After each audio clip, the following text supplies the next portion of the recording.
শেখ হাসিনার বিরুদ্ধে এবার রাজসাক্ষীও হতে রাজি সাকিব আল হাসান। এমনকি দেশে এসে কথা বলতে চান এই বাংলাদেশি অলরাউন্ডার।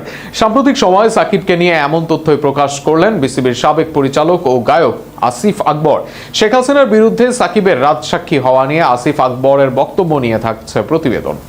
ফেব্রুয়ারিতে সিদ্ধান্ত আসে বিশ্বকাপ খেলতে ভারতে যাবে না বাংলাদেশ দল। তৎকালীন বিসিবি থেকে সিদ্ধান্ত আসে বিশ্বকাপের জন্য এবার নাম প্রত্যাহার বাংলাদেশের। নিরাপত্তা ইস্যুতে এবার বিশ্বকাপে যাওয়া হচ্ছে না টাইগারদের। তখনই হঠাৎ করে আরেক ঘোষণা আসে, বলা হয় দেশের ক্রিকেটে উন্মুক্ত সাকিব আল হাসানের ফেরা।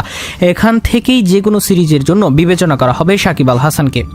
দেশের ক্রিকেটে আলোড়ন আনা এমন সংবাদ প্রকাশ করেন তৎকালীন বোর্ড পরিচালক আসিফ আকবর।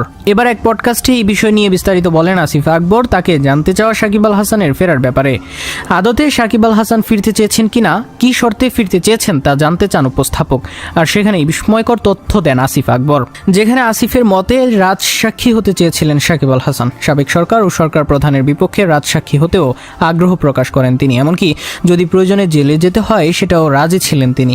শেয়ারবাজারে কেলেঙ্কারি সহ সব অপরাধী মোকাবিলা করতে প্রস্তুত ছিলেন সাকিব, এমনটাই বলেন আসিফ। তবে দেশে ফিরতে সাকিব আল হাসান এক শর্ত আরোপ করেন, সেখানে তাকে আবার বাইরে যাওয়ার নিশ্চয়তা দিতে হবে।